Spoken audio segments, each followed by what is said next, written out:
Baik, terima kasih moderator. Akan saya lanjutkan. Untuk senyawa lipid itu memiliki reaksi turunan, yaitu terdiri dari fosfolipid dan steroid. Untuk fosfolipid itu sendiri adalah turunan lipid yang gugus hidroksi pada gliserolnya itu diganti dengan asam karboksila dan asam fosfat. Yang fosfolipid ini bersifat amfifilik yang memiliki gugus kepala atau fosfat dan gugus ekor atau lipid yang bersifat hidrofil. Kemudian kedua itu steroid. Steroid adalah turunan lemak yang tidak mengandung gugus asam lemak dan gugus ester steroid. Steroid ini sama seperti fosfolipid bersifat amfifilik dan tersusun atas 4 cincin karbon dengan jumlah ikatan rangkap berbeda-beda dan mengikat bermacam-macam gugus steroid dan mengikat berbagai macam gugus. Nah, steroid ini banyak ditemukan pada hormon, contohnya progesteron, estrogen, dan testosteron. Selanjutnya.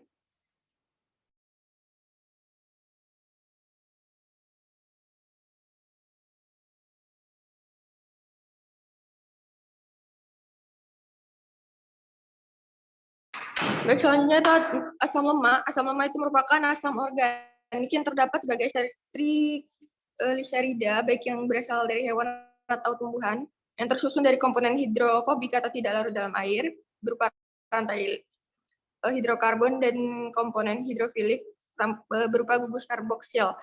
Juga merupakan lipida yang paling sederhana dan merupakan penyusun dari lipida kompleks. Merupakan RH asam karboksila RCOOH yang mempunyai rantai karbon panjang. Kemudian gugus R-nya itu merupakan rantai lurus tidak bercabang atau linear dan jumlah atom C hampir selalu berjumlah genap. Selanjutnya.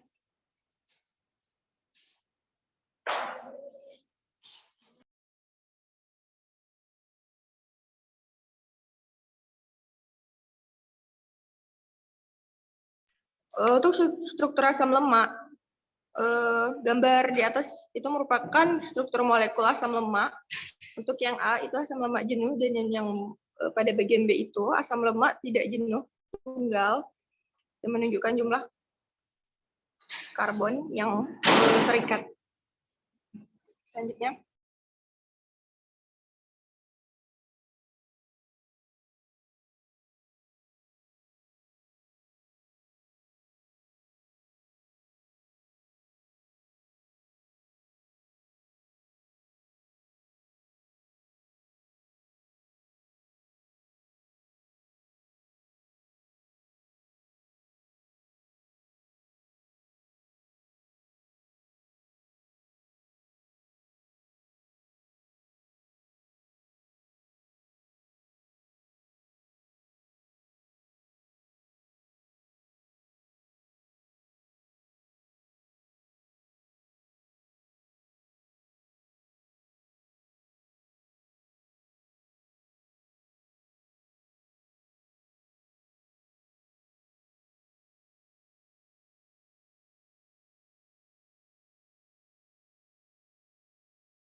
Selanjutnya ya.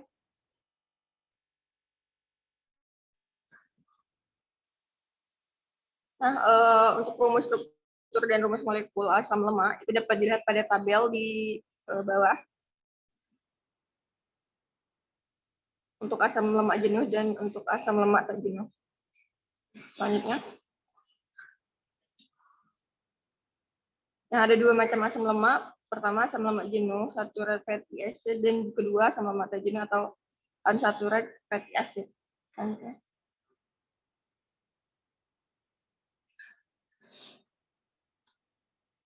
Dengan asam lemak dengan adanya ikatan alkena, asam lemak ini dapat bereaksi dengan bromin dan dapat mengikat hidrogen. Prinsip mengikat hidrogen atau hidrogenasi ini digunakan untuk membuat margarin dan minyak. Untuk reaksi hidrogenasi sebagai berikut: asam oleat itu menjadi asam stearat.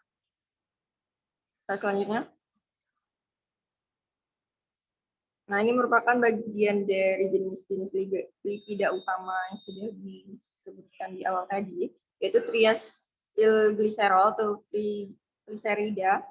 Nah, lipid sederhana yang terbuat dari asam lemak dan menghasilkan triacylglycerol, trigliserida, lemak ataupun lemak netral. Kemudian dia juga merupakan gugus hidroksi polar dari gliserol dan polar dari gugus asam lemak terikat dalam bentuk ester. Kemudian juga merupakan lemak yang banyak mengandung asam lemak tak jenuh atau olive oil dan berbentuk cair pada suhu kamar, sedangkan yang mengandung asam lemak jenuh itu berbentuk padat.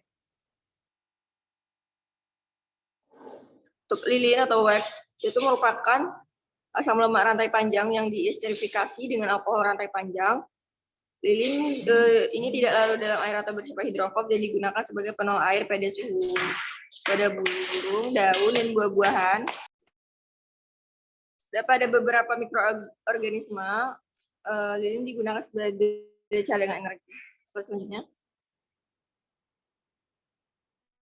Untuk fosfolipid itu juga disebut sebagai fosfatidat atau fosfoglycerida. Nah, fosfolipid ini terbentuk dari gliserol dengan 2 gugus alkohol yang membentuk gugus ester dengan asam lemak dan 1 gugus alkohol membentuk gugus ester dengan asam fosforat. Fosfolipid ini merupakan komponen utama pada membran sel lapisan lemak dan yang umum dijumpai adalah lecitin atau fosfatidilkolina yang mengandung alkohol amino jenis kolin, kepalin atau fosfatidilethanolamina yang mengandung alkohol amino jenis serina atau etanolamina. Untuk slide selanjutnya, saya kembalikan kepada moderator. Baik, terima kasih kepada Saudara Sonia Aresti Putri. Untuk slide selanjutnya akan dibacakan oleh saya sendiri. Yang selanjutnya itu lemak dan minyak. PPT selanjutnya. Pengertian lemak dan minyak yaitu minyak dan lemak adalah senyawa organik yang terdapat di alam serta tidak larut dalam air, tetapi larut dalam pelarut organik non polar. Misalnya dietil eter C2H5O, C2H5, kloroflam, CHCl3, benzena, dan hidrokarbon lainnya. Lemak dan minyak dapat larut pada bahan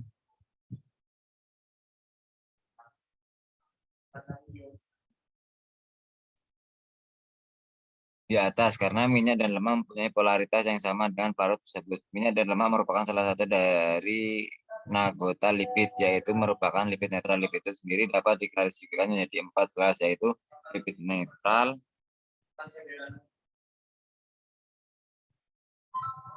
fosfida, sphingolipid, glikolipid. Selanjutnya.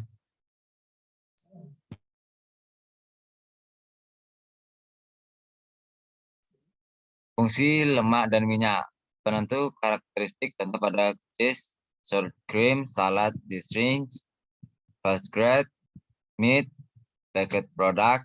Penentu kelentukan contoh pada pastry crust, shorten cake, biskuit, muffin. Membantu menguatkan tekstur dengan pengocokan adonan contoh pada cake.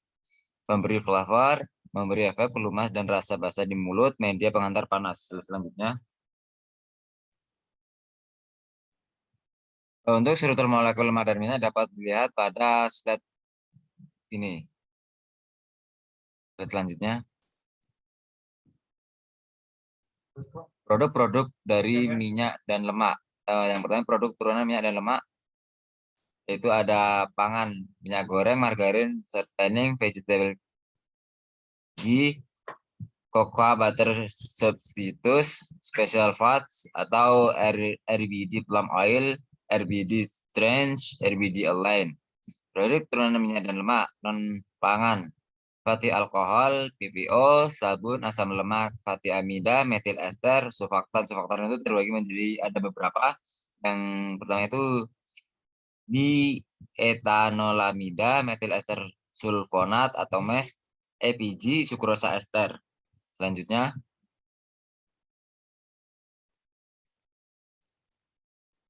yaitu sifat fisik lemak dan minyak. Adapun sifat fisik lemak dan minyak antara lain memiliki bau amis atau fish flavor akibat terbentuknya trimetilamin dari lectin. Massa jenis lemak dan minyak umumnya ditentukan pada temperatur kamar. Indeks bias minyak dan lemak digunakan pada pengenalan unsur kimia dan pengujian kemurnian minyak dan lemak. Minyak dan lemak tidak larut dalam air kecuali minyak jarak. Minyak dan sedikit lemak sedikit larut dalam alkohol dan larutan sempurna dalam dietil eter karbon disulfida dan pelarut halogen. Titik didih meningkat seiring bertambah panjangnya rantai hidrokarbon dari asam lemak penyusunnya.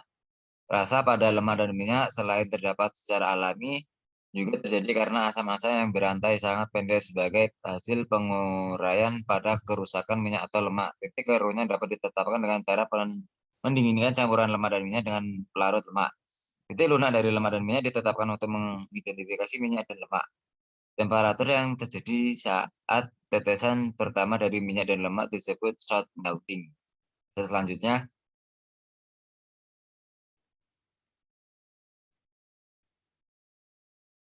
sifat lemak dan minyak. Yang pertama itu pembentukan lemak. Lemak merupakan senyawa hasil kondensi satu molekul gliserol dengan 3 molekul asam lemak yang membentuk satu molekul trigliserida dan 3 molekul air. Untuk reaksinya dapat dilihat pada slide berikut. Selanjutnya, moderator.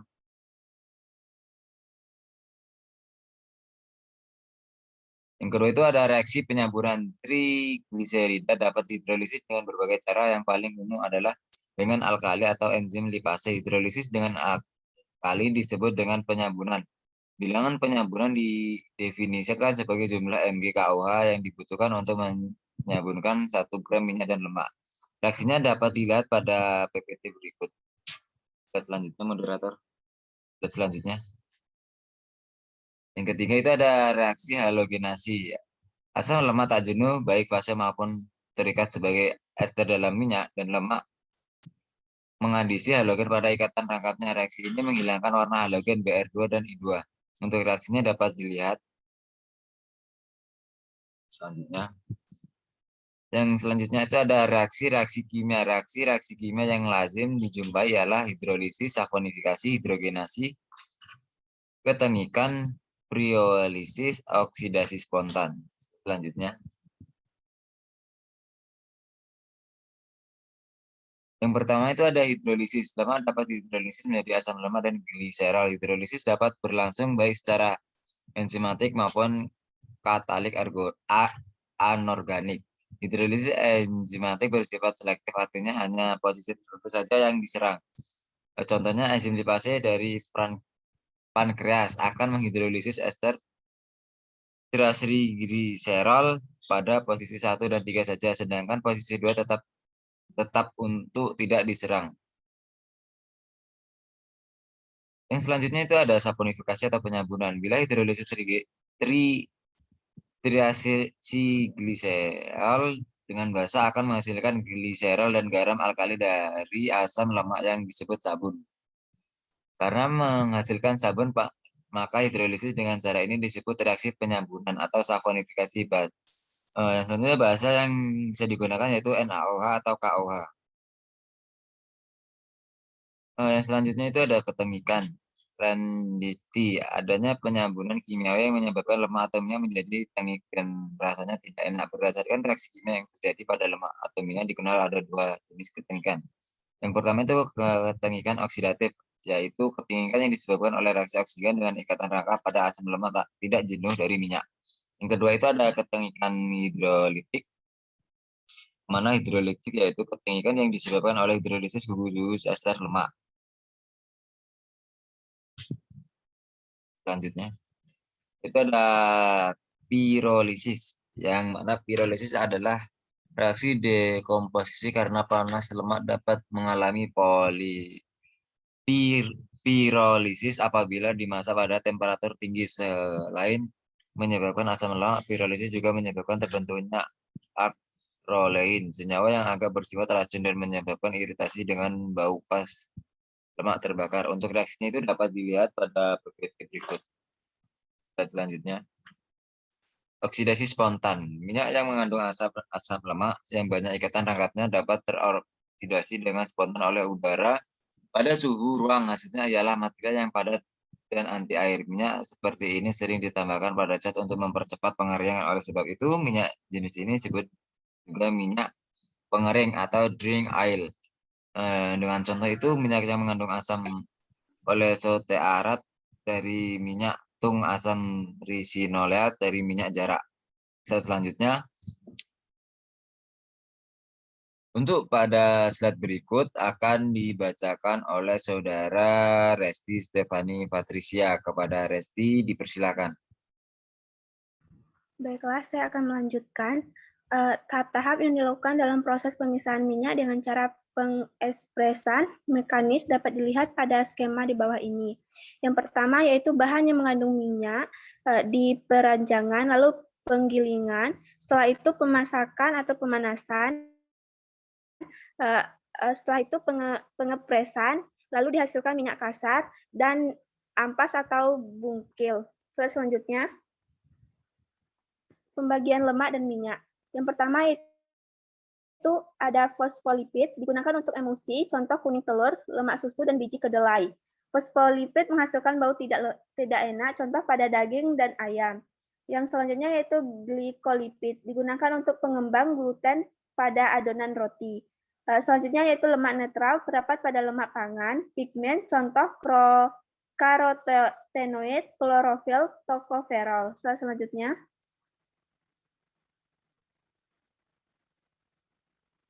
produk-produk yang terbuat dari lemak dan minyak. Yang pertama yaitu coklat dan selai coklat, lipstik, margarin dan selai mentega, sabun, kue kering, mie instan, sampo, biodiesel, deterjen, laundry, roti, dan kue. Selanjutnya,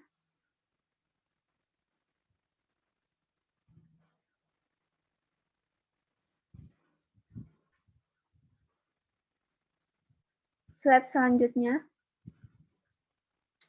Reaksi-reaksi pengenalan lipid dan lemak dan minyak.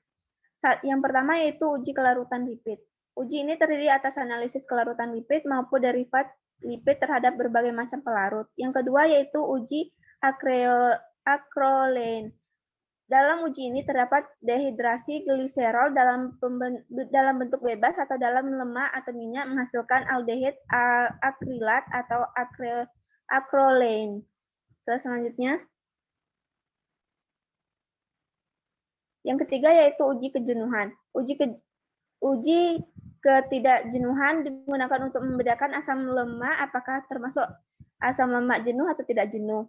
Yang keempat yaitu uji ketengikan. Uji kualitatif lipid lainnya adalah uji ketengikan. Dalam uji ini diidentifikasi lipid mana yang sudah tengi dengan yang belum tengi yang disebabkan oleh oksidasi lipid. Selanjutnya, uji Sakowski untuk kolesterol. Uji ini merupakan uji kualitatif yang dilakukan untuk mengidentifikasi keberadaan kolesterol. Yang keenam yaitu uji Lieberman-Buchar. Uji ini merupakan uji kuantitatif untuk kolesterol. Prinsip uji ini adalah mengidentifikasi adanya kolesterol dengan penambahan asam sulfat ke dalam campuran. Selanjutnya, pemisahan lemak dan minyak. Minyak dan lemak termasuk dalam penggolongan lipida sederhana. Minyak dan lemak yang telah dipisahkan dari jaringan asalnya mengandung sejumlah kecil komponen selain trigliserida, yaitu lipida kompleks atau lisitin, sephalin, fosfatida lainnya, glikolipida. Sterol yang berada dalam keadaan bebas atau terikat dengan asam lemak bebas, lilin, pigmen yang larut dalam lemak, dan hidrokarbon. Komponen tersebut mempengaruhi warna dan flavor produk. Lemak dan minyak terdiri atas trigliserida campuran yang merupakan ester dari gliserol dan asam lemak rantai panjang. Minyak nabati kacang-kacangan, biji-bijian, akar tanaman, dan sayur-sayuran. Dalam jaringan hewan, lemak terdapat dalam seluruh badan, tetapi jumlah terbanyak terdapat dalam jaringan adipose dan sumsum tulang. Secara kimia yang diartikan dengan lemak adalah trigliserida dan gliserol dan asam lemak. Selanjutnya, Berdasarkan bentuk strukturnya, trigliserida dapat dipandang sebagai hasil kondensasi ester dari suatu molekul gliseril dengan 3 molekul asam lemak, sehingga senyawa ini sering disebut juga sebagai triasilgliserol. Jika ketiga asam lemak penyusun lemak itu sama disebut trigliserida paling sederhana, tetapi jika ketiga asam lemak tersebut tidak sama disebut dengan trigliserida campuran. Pada umumnya trigliserida alam mengandung lebih dari 3 jenis asam lemak. Trigliserida jika dihidrolisis akan menghasilkan 3 molekul asam lemak rantai panjang dan 1 molekul gliserol. Reaksinya dapat dilihat di bawah ini. Selanjutnya, percobaan isolasi dan analisis lemak dan minyak. Yang pertama yaitu metode ekstraksi Soufflet. Metode ini merupakan metode analisis kadar lemak secara langsung dengan cara mengekstrak lemak dari bahan pangan dengan pelarut organik seperti heksana, petroleum ether, dan dietil ether. Yang kedua yaitu metode Babcock. Metode ini digunakan untuk menentukan kadar lemak sampel cair atau pasta. Metode ini sering digunakan untuk menentukan kadar lemak pada susu segar, lemak pada susu berada dalam bentuk emulsi, lemak dalam air. Selanjutnya,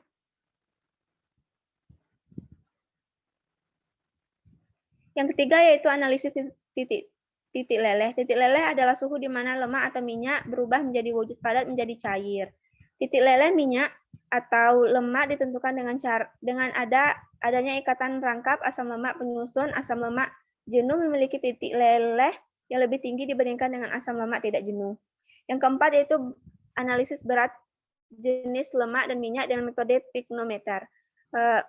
Berat jenis adalah perbandingan berat dari sampel minyak dengan berat air yang volumenya sama dengan suhu yang ditentukan biasanya 25 derajat Celcius. Pada penentuan densitas minyak digunakan air sebagai pembanding, sedangkan peralatan yang digunakan antara lain 102 piknometer, timbangan analitik dan waterbath, kertas penghisap, kertas haring. Yang kelima yaitu analisis turbidity point. Pengujian turbidity point atau titik kritis dilakukan untuk mengetahui adanya pengotoran oleh bahan asing atau pencampuran 104 minyak. Turbidity point suatu sampel minyak dapat ditentukan dengan mengukur suhu minyak pada saat minyak atau lemak cair berubah menjadi padat. Pengujian ini dinamakan uji Krishmir atau Valenta. Baiklah, selanjutnya saya kembalikan ke moderator.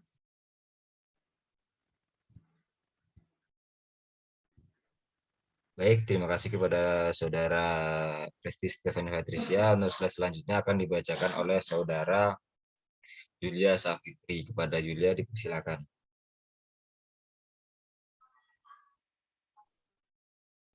Baik, yang selanjutnya ada analisis bilangan iod. Nah, bilangan iod adalah jumlah gram iodin yang diserap oleh 100 gram lipid untuk menunjukkan derajat ketidakjenuhan lipid dan memperkirakan sensitivitas lemak atau minyak mengalami oksidasi.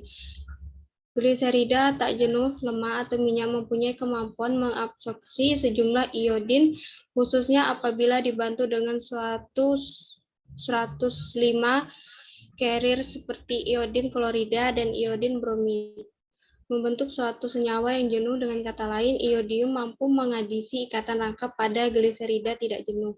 Lalu yang ketujuh, analisis asam lemak bebas. Kadar asam lemak bebas pada minyak atau lemak hasil ekstraksi dapat ditentukan dengan cara titrasi. Angka asam lemak bebas dinyatakan dalam persen. Asam lemak yang dianggap dominan pada sampel produk yang sedang dianalisis. Angka asam lemak bebas sering dinyatakan persen asam oleat oleh lemak sapi atau minyak kedelai. Sedangkan untuk minyak kelapa lebih sering dinyatakan sebagai persen asam 110 laurat. Adanya asam lemak bebas cenderung menunjukkan terjadinya ketengikan hidrolitik, namun masih dimungkinkan oksidasi lemak menghasilkan asam-asam organik lainnya.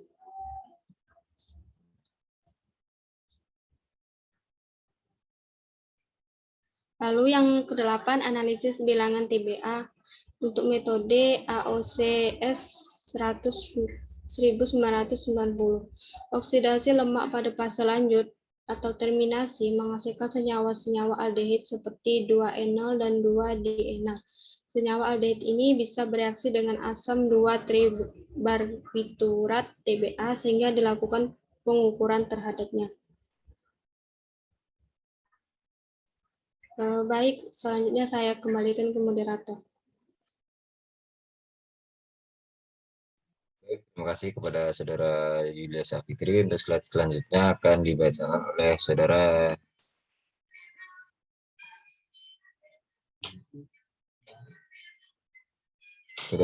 Yuliandari. Kepada Yuliandari dipersilakan.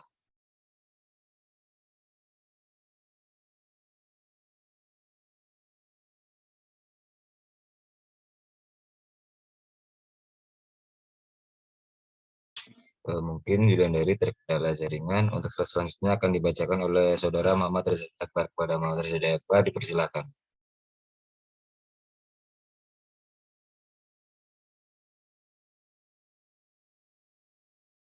Mungkin Muhammad Reza Akbar terkendala oleh jaringan. Selanjutnya akan dibacakan oleh sendiri. Identifikasi lemak dan minyak serta asam lemak. Secara kimia lemak terbagi menjadi 3, yaitu lemak sederhana. Itu jenis lemak ini bila dihidrolisis akan menghasilkan alkohol, biasanya berupa aserol, serta mengidentifikasi asam lemak. Contoh yang paling banyak ditemukan adalah trigliserol yang disebut juga triserida TG yang ditentukan antara lain dalam serum minyak dalam kelapa dalam berbagai misalnya yang berasal dari makhluk hidup. Yang itu lemak majmuk. Lemak jenis ini bila dihidrolisis akan menghasilkan alkohol, asam lemak, dan senyawa lain seperti fosfat, asam amino, asam basa organik seperti kolin atau betalin. Yang ketiga ada 3 turunan lemak, yaitu berbagai senyawa yang diperoleh dari hidrolisis atau pecahan 2 jenis lemak terdahulu. Selanjutnya, ini sebuah jurnal yang mana jurnal akan dikirimkan oleh di WhatsApp group. Itu tadi sebuah paparan materi dari kelompok kami. Jika teman-teman ada yang bertanya, dipersilakan.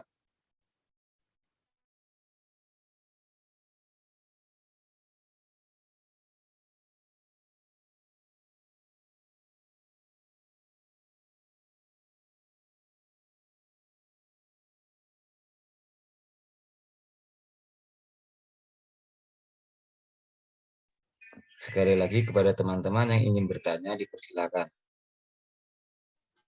Izin bertanya, moderator. Dipersilakan.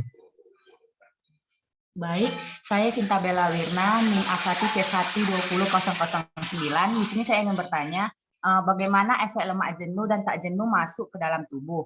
Dan juga berdasarkan artikel yang penyaji tampilkan, apakah minyak kelapa sawit yang digunakan untuk menggoreng itu bebas lemak trans atau tidak? Sekian pertanyaan dari saya kembalikan kepada moderator. Baik, terima kasih kepada Saudara Sinta Bella.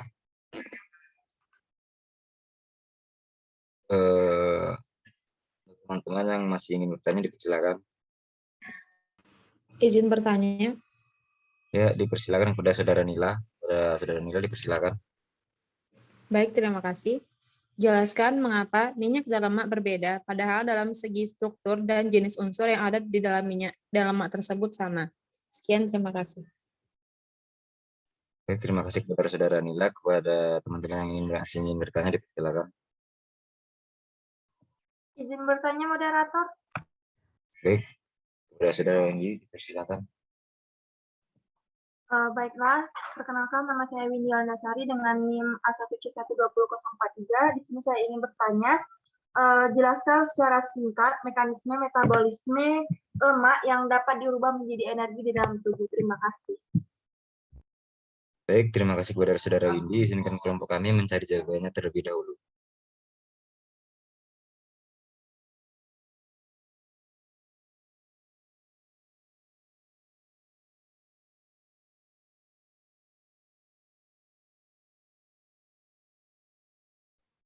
Izin menjawab, moderator. Baik, kepada Saudara Sri Rahayu, dipersilakan. Saya izin menjawab pertanyaan dari Bella, yaitu mengenai efek lemak jenuh dan tak jenuh apabila masuk dalam tubuh, dan juga mengenai apakah minyak kelapa sawit yang digunakan untuk menggoreng itu bebas. Nah, baiklah jawaban dari saya. Nah, lemak pada dasarnya merupakan sebuah zat yang memiliki energi tinggi. 1 gram lemak setara dengan energi sebesar 9 kcal. Secara garis besar, lemak itu terbagi menjadi 3 jenis, yaitu ada lemak jenuh, lemak tak jenuh, dan lemak trans. Nah, dari Sintabela tadi kan menanyakan apa efek dari lemak jenuh dan tak jenuh apabila masuk ke dalam tubuh. Nah, efek dari lemak tak jenuh apabila masuk ke dalam tubuh adalah dapat membantu menjaga arteri tetap bersih. Selain itu juga dapat membantu menghasilkan kolesterol yang nantinya dapat mengurangi penyakit jantung dan menghilangkan kolesterol jahat yang dapat menyebabkan penyakit jantung. Nah, apabila seseorang diet dengan menggunakan lemak tak jenuh itu dapat menguntungkan dan dapat menghindari masalah jantung pada kemudian hari. Nah, adapun efek dari lemak jenuh adalah apabila dikonsumsi sebagai makanan sehari-hari, bisa saja menyebabkan kolesterol total. Hal ini dapat berujung pada meningkatnya kolesterol LDL berbahaya yang dapat memicu penyumbatan arteri jantung. Nah, sebenarnya lemak jenuh ini merupakan lemak netral, namun tetap harus dibatasi konsumsinya. Nah, adapun pertanyaan selanjutnya yaitu mengenai apakah minyak kelapa sawit itu bebas lemak trans. Nah, minyak kelapa sawit itu bebas dari minyak trans dan memiliki kebutuhan gizi yang sangat banyak dan dapat terpenuhi. Nah, minyak kelapa sawit memiliki banyak manfaat kesehatan lainnya. Salah satunya minyak ini adalah sumber yang kaya beta karoten dan merupakan prekursor vitamin A serta tokotrienol. Nah, di samping itu minyak sawit mengandung tokoferol dan tokotrienol yang merupakan komponen antioksida vitamin E. Antioksidan alami ini bertindak sebagai pemungut radikal bebas oksigen yang bersifat merusak. Nah, perkembangan terbaru menunjukkan sifat biologis mereka dalam memberikan perlindungan terhadap kanker, penyakit jantung, degenerasi sistem saraf, stres oksidatif, dan pengaturan sistem kekebalan tubuh. Nah, jadi minyak kelapa sawit itu sangat bebas dari lemak trans. Demikian jawaban dari saya. Terima kasih.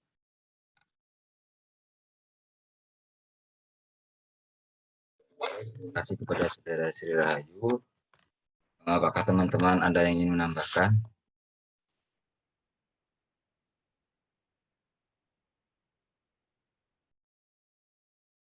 Baik, mungkin dari teman-teman tidak ada yang ingin menambahkan. Saya kembalikan kepada Saudara Sintabela. Kepada Bella dipersilakan. Bagaimana jawabannya?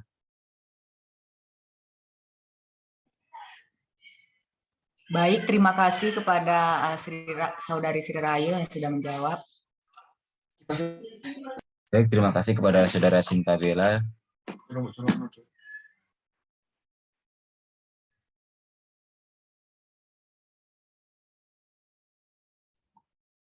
Izin moderator.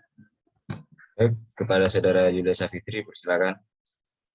Baik, di sini saya akan mencoba menjawab pertanyaan dari Saudari Mila, yang mana pertanyaannya, jelaskan mengapa minyak dan lemak berbeda, padahal dalam segi struktur dan jenis unsur yang ada dalam minyak dan lemak tersebut sama. Memang sebagian orang menganggap lemak dan minyak itu sebagai hal yang sama, padahal ada sejumlah perbedaan lemak dan minyak yang bisa diidentifikasi. Yang pertama, bentuknya di suhu ruang, yang mana pada suhu ruang ini minyak itu berbentuk cair karena mempunyai titik leleh yang lebih rendah dari suhu ruang. Lalu untuk lemak, ia memiliki titik leleh yang lebih tinggi pada suhu ruang sehingga berbentuk padatan. Lalu yang kedua, ikatan kimiawi. Struktur kimiawi lemak hanya memiliki satu ikatan tunggal. Untuk struktur kimiawi pada minyak itu membentuk satu atau lebih ikatan rangkap yang dikenal sebagai asam lemak tak jenuh. Lalu yang ketiga, panjang asam lemak berantai. Lemak memiliki asam lemak berantai yang lebih panjang dan kandungan asam lemak jenuhnya lebih tinggi. Lalu untuk minyak, ia memiliki asam lemak berantai lebih pendek dan bersifat lebih tidak jenuh. Lalu yang keempat, untuk jenis-jenisnya, lemak memiliki dua jenis, yakni lemak jenuh dan lemak trans. Lalu untuk minyak, ia memiliki lemak tak jenuh tunggal, dan lemak tak jenuh ganda. Lalu untuk sumber-sumbernya, minyak umumnya berasal dari sumber nabati seperti biji-bijian, kacang-kacangan. Lalu untuk lemak biasanya ia berasal dari sumber hewani. Demikian moderator.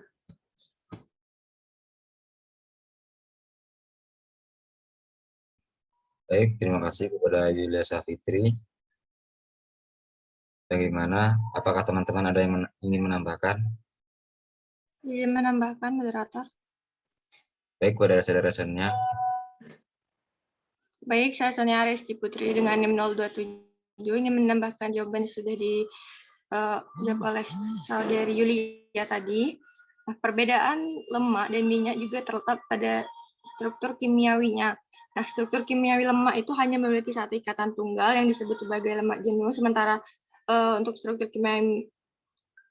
struktur kimiawi minyak itu mempunyai satu atau lebih ikatan rangkap yang dikenal sebagai asam lemak tak jenuh.